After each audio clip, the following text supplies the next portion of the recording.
Hi everyone, it's Rona, and I thought today I would give you some tips on how to draw faces. Now, I know this is kind of a big jump from where we were just coloring things in and working on how to color in apples, but I wanted to show you some of the mathematic principles behind drawing. You do not have to be a perfect artist to draw.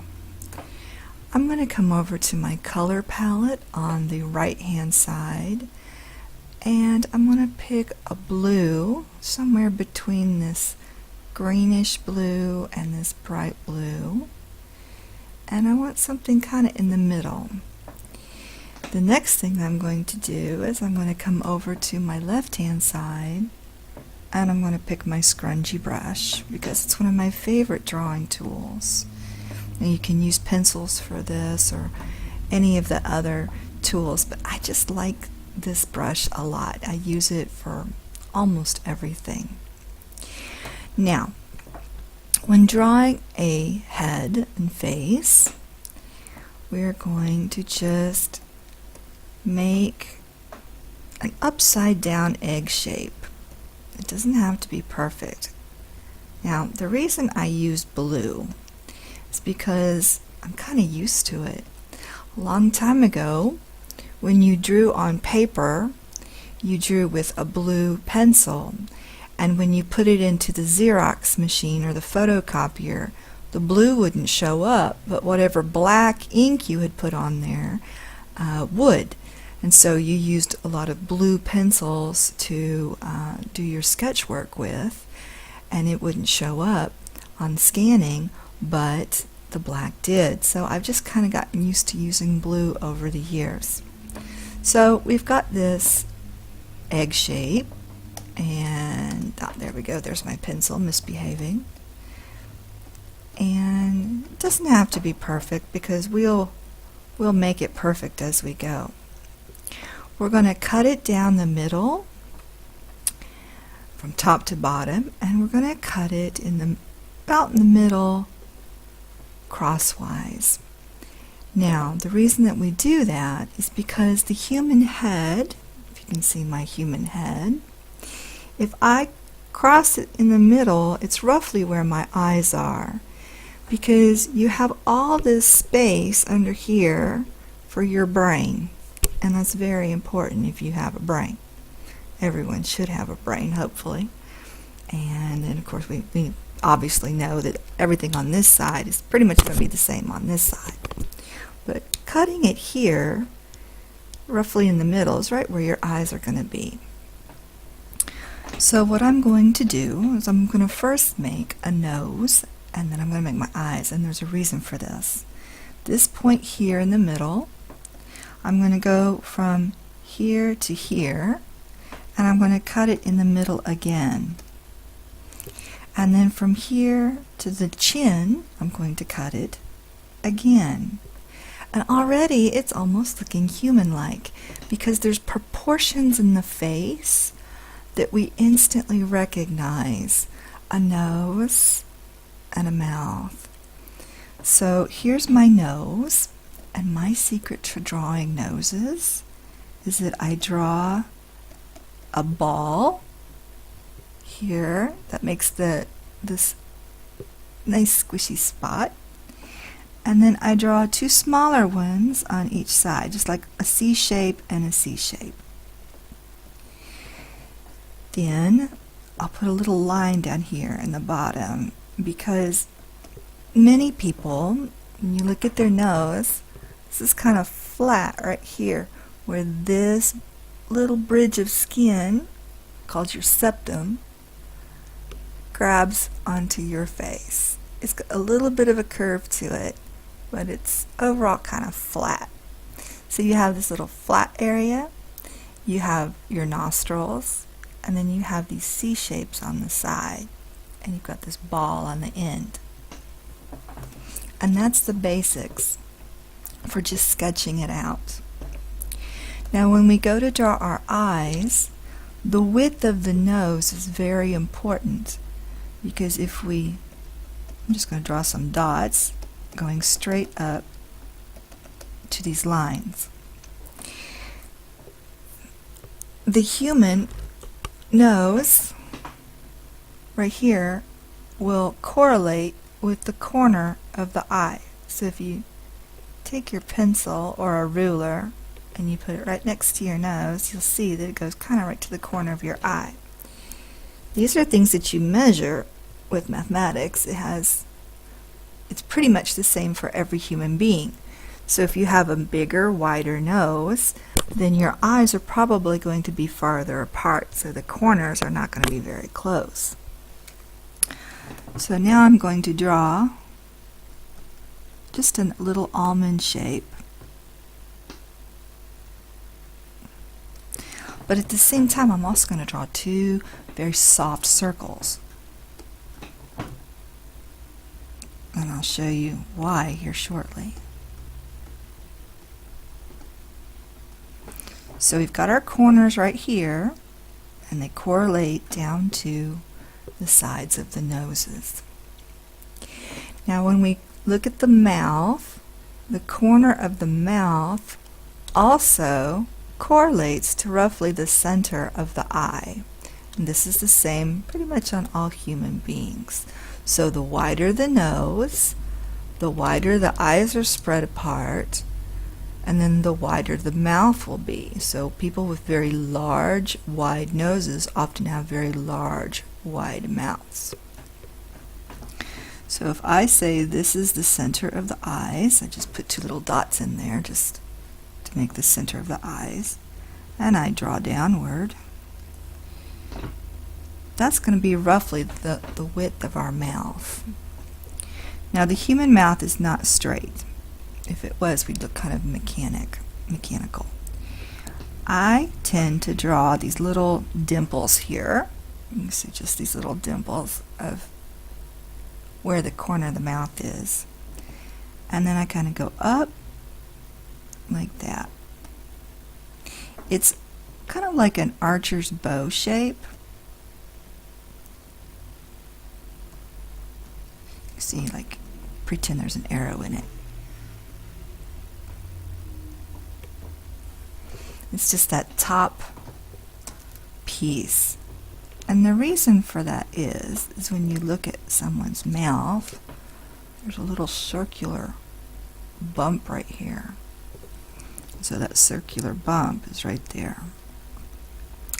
And then I just draw the bottom lip, just for reference. So now I'm going to erase this little archer's bow I made over here. So now we have the basics of our face. Ears also correlate to these lines that we have here on the head. The top of the ear is roughly in the middle, and the bottom of the ear is right there at the bottom of the nose. So I'm just going to tack on some really quick ears. The neck lines on a human being, if you feel your jaw, you'll feel your jaw, and you'll feel that your jaw is a little wider than the front of your neck. And so if I was to make this person's neck come straight down from the ears, he'd be a big thick bodybuilder and have really big thick muscles. But we don't want to do that. The average person, just their jawline comes over here, and then their neck just pops out from underneath it. So just go a little bit under the ear and begin the neck. And this is the basic math behind every face. There will always be variations, because that's what makes each individual look unique. If you look at Mick Jagger, his mouth is going to be way much bigger than the middle of his eyes. And those are the characteristics that make individuals look like who they are. But this is the basics. And you'll notice it's just cutting things into half, cutting things into fourths, cutting things down into quarters and sections. Let's fill the rest of this in. We talked about hair and the head and the cranium. So let's see, this right now, this person looks could be male or female. And let's just make it a guy. So his hair, I'm just gonna, maybe he's got a bit of a widow's peak. See, now if he buzzed his hair really short, you know, he'd probably look like that. I'm just gonna throw some hair in here, just some simple lines to show that it's going kind of backwards. Maybe he's a young guy and he's got some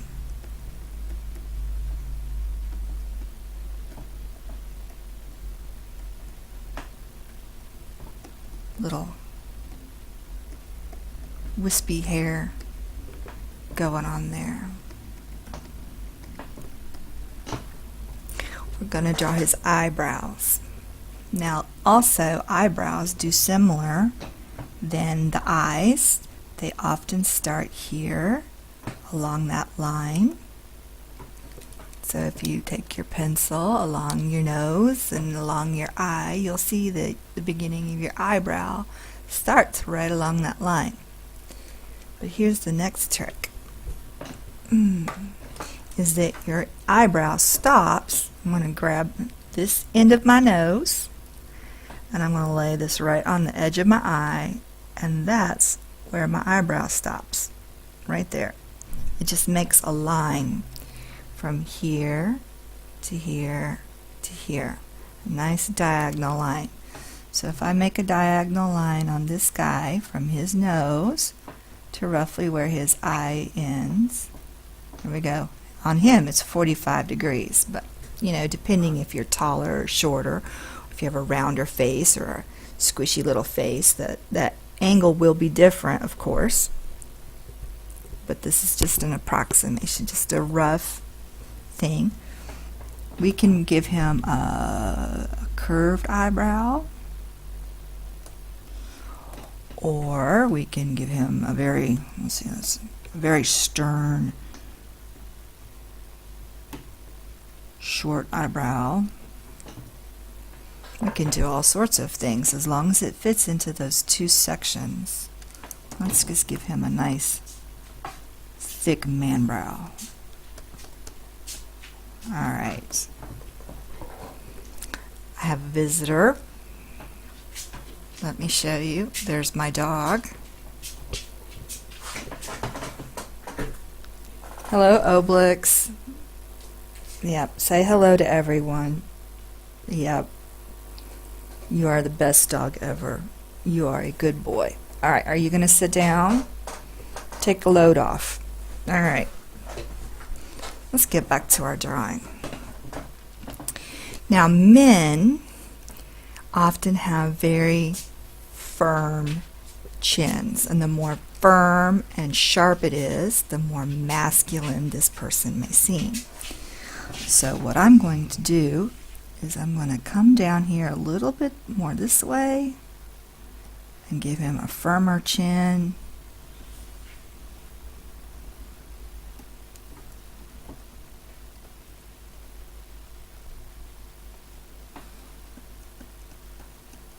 There we go. Just a little bit firmer chin and maybe some cheekbones, just a light thing in there.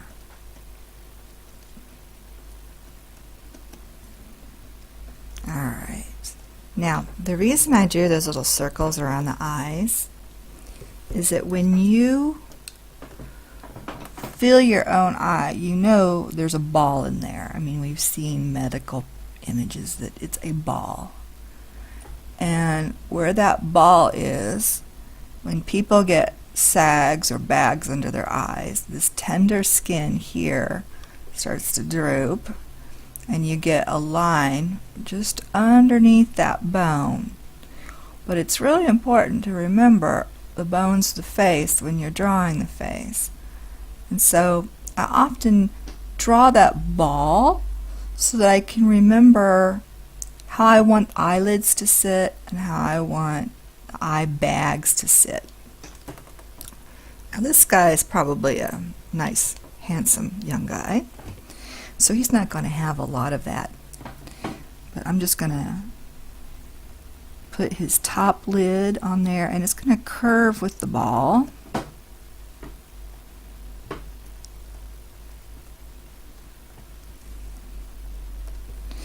And then the nose, I'm going to give him a very strong ridge. There we go. Maybe he's got one of those dimples in his in-between that makes him kind of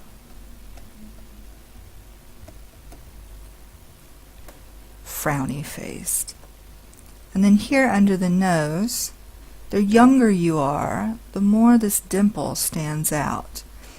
As people get old, the fats in their face here start to disappear and they get very thin-lipped. So youthfulness has very full lips and a very strong indentation here. And the older you are, the thinner this gets, and the thinner your lips get. Yes. That's why a lot of people put those silicone and Botox injections to make their lips puffy and big. Because youthfulness is often seen in this little dimple here and nice full lips. So if I want my gentleman here to be younger, I put that little dip right above his lip. And men, I normally don't draw a lot of this lip line, especially when I'm doing comic work, because if you make it too fat and too puffy, it'll look very feminine. And then some men have very craggy faces, and you see this nice little line right here on their cheeks.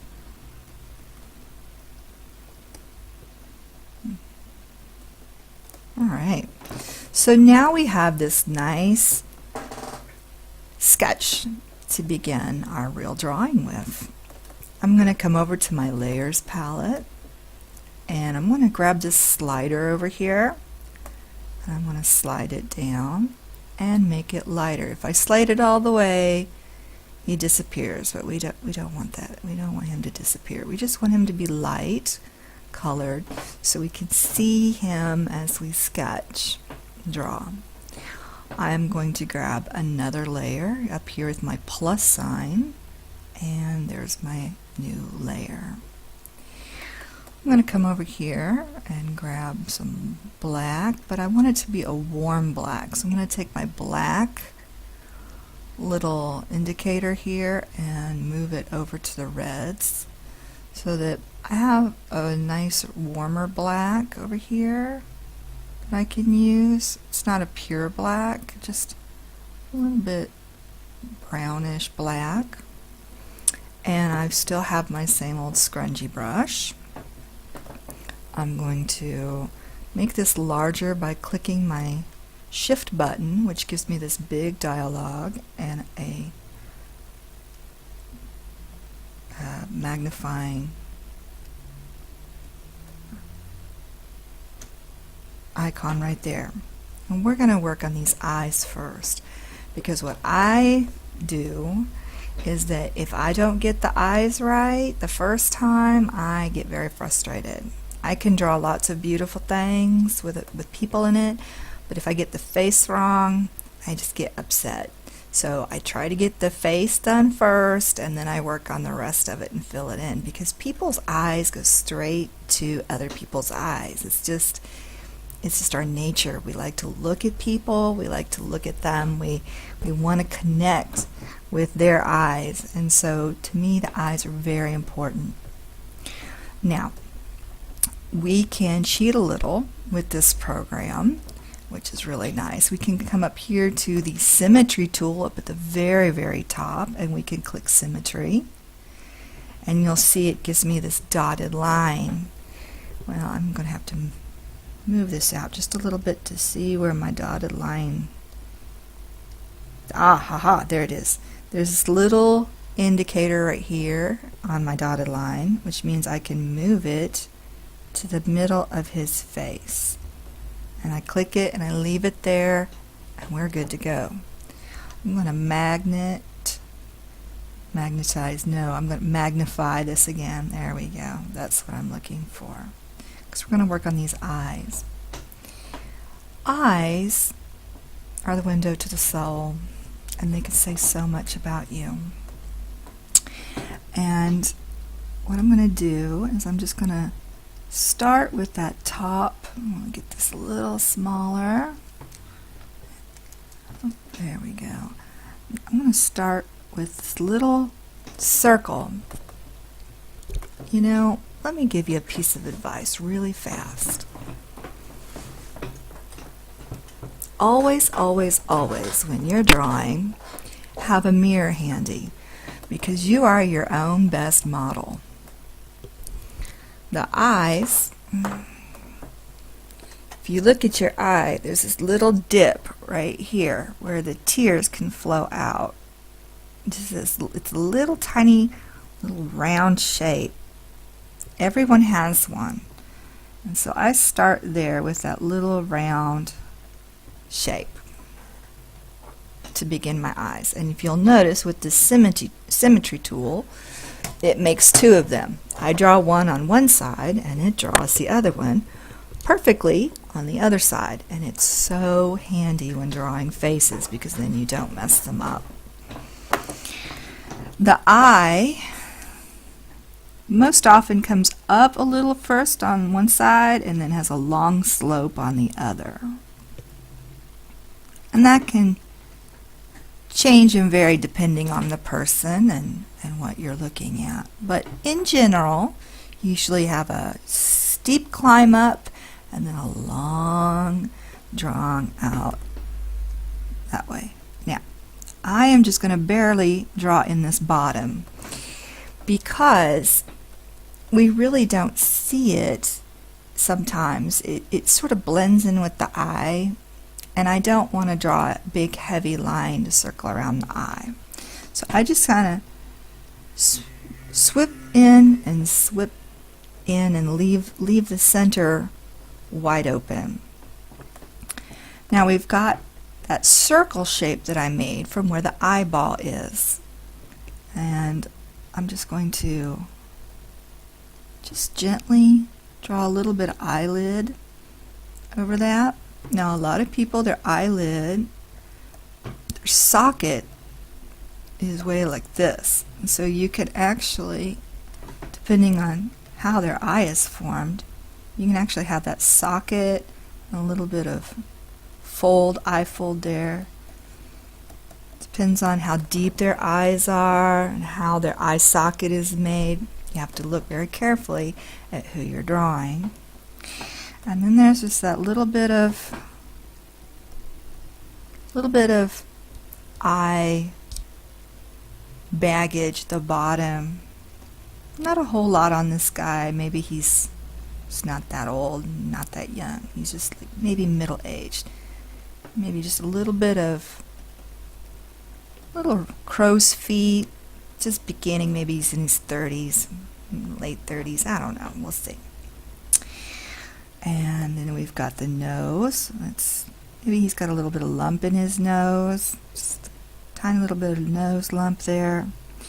Now, when it comes to the noses, I'm going to start with the nostril first. We've got this little bottom here, which I remind you it's kind of curved but flat, and it comes kind of straight up. And then you've got your nostril shape. Now, if you look at nostrils, and this is where your mirror comes in handy, if you look at your own nostril down this way, you'll see it's not a perfect hole. It's not a perfect circle. I can't think of anyone that's got a perfect circle. It's usually pretty straight on the side, might have a little bit of dip, and then it's kind of a weird G shape. And a lot of nostrils are thicker at this side and thinner at the top. So depending on how the nose is, like here you don't see hardly any nostril at all. You just see the bump of this circle and this circle. But if I turn this way, you see how that's shaped. But head on, you almost don't see a bottom hole because this skin is moving up into the nose. And that's why I'm just going to leave this little shape like this, because the skin here is moving up into the nose. So I'm going to take that out. Maybe he's got a, here we go, we're going to draw that outer circle. There we go. And there's his nose. We've got that little bit of dimple that we talked about here underneath the nose.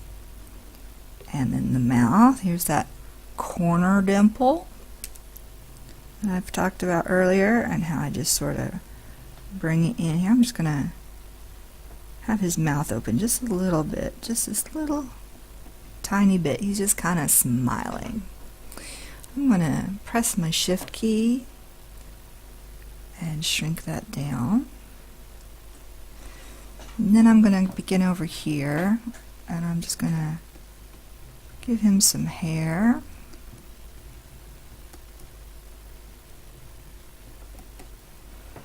And his ear. Now everyone's ears are different shaped. They're amazing. They have a lump here on this side and like half of a circle there and a fold here. And they're really something that you need to kind of study and practice to figure out how all those little folds work together. And then I'm going to draw his chin and that bottom lip. There we go. Maybe I want to come back here and put some hairs into his eyebrows. Now hairs and the eyebrows all pretty much go from the center outwards. And if you're really an old person and you get these little strays that go out, and you look like, you know, Ming the Merciless. Let's not do that on this guy. You get kind of wild and woolly. And then I'm going to draw his eye again. Now, when I draw the eye, I'm going to draw a big one over here just to give you an example. There we go. The eye has that round shape, but you almost never see the full circle because this lid kind of sits on top of it. If you see the full circle, it's usually because someone is shocked and the top eyelid comes up and the bottom eyelid opens and you get that full circle. And then you get a giant pupil, and I like to always draw two little reflections in it. So this person on the bottom here is alert and more shocked. This person on here on the top, there's two little bits of light, is more calm and not upset or anything. Let's just pull some of that up. Alright. So the eye can tell you a lot about mood just by how much of that circle you're going to see. The other thing about that is that there's usually some sort of color strands that go around. And there's also a bit of shadow on the top. Let me just scribble. Oop, that was kind of late coming in. kind of a little bit of shadow on top, because your eye has eyelashes on it that provides a little bit of shadow. So your main coloring will come here in this area where the light is reflecting on it, whereas you have a little bit of shadow from your eyelashes on the top. And let's just draw a little bit of that coloring in. There we go. This person is very shocked. A couple of eyelashes. Eyelashes are an interesting thing too, because if I draw someone with very thick eyelashes, if I draw them like this, big, thick, hairy eyelashes all the way around, it looks like a horrible caterpillar. No, no, no, no, no, no, no, no, no, no. We do not want hairy caterpillars on our faces. Eyelashes are usually a lot thinner in this area, so you might only have one or two. I don't even draw them. But here, as you go out towards the edge, you'll have a lot more, and you don't really need to draw every single one. You just kind of draw a couple of them. So here, this gentleman, I'm just going to give him a little bit of eyelashes here, because he is a human being after all, but not a lot, because we don't want to give him a very feminine face. And here's my pupil and the eye. He seems to be looking at me. Alright, I've got little bits of, I want to remember where the highlight is, and see, that's the problem with symmetry, is I put the highlights in and now he's kind of googly-eyed, so that's something I'm going to have to correct when I turn symmetry off. There we go. There's his eye, and a little bit of shading on that top from where the eyelashes are. Alright, I'm going to go ahead and turn the symmetry off now, because we're going to do the things that are asymmetrical, like that little bit of eye glimmer. I'm going to grab my eraser, make it really small, and just put one right there and right there. And maybe there's two sources of light just from the window bouncing, you know, whatever, but they need to be on the same side of the eye. If this is where your light source is coming from, they're going to be on this side of the eye. If your light source is coming from over here, they're going to be on this side of the eye. Alright, click back on my brush, and I'm just going to put some strands in. And when I draw hair comes in strands. You don't need to draw every single one.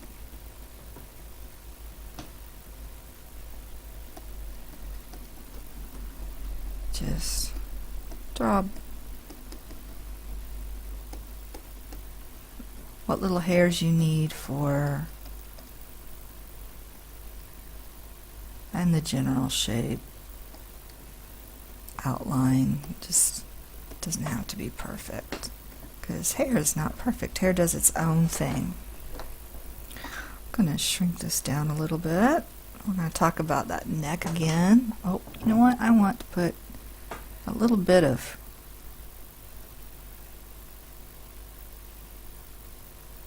eyebrow he had there, maybe a little bit of line here. And his neck, we made his jaw a little wider, so we're going to make his neck a little wider. There we go. And when drawing the neck, once again, get out your mirror and feel you've got the tube that runs down the middle, which is very prominent on men because men have their voice box there. Their Adam's apple. And you have the two large muscles that hold the front. So I'm just going to make a little V there. just to gently show the muscles in his throat. You also have the collarbones here, and that's our basic on our guy. I'm going to take my blue layer right now, and I'm going to click the eyeball to turn it off. And here is our sketched out guy. Oh, you know what we forgot? We forgot to do those cheeks. I sketched in those pretty cheeks. Look at that. I'm going to sketch in that. Oh, wait a minute, I'm sketching on the wrong layer. I got to go up to the top. And there's his cheeks. Alright, I'm going to hide the blue layer again. Here's the eyeball. There he is. We have drawn a very, very good looking guy. I'm going to maybe draw a little bit here along this line, because you've got the planes of your face.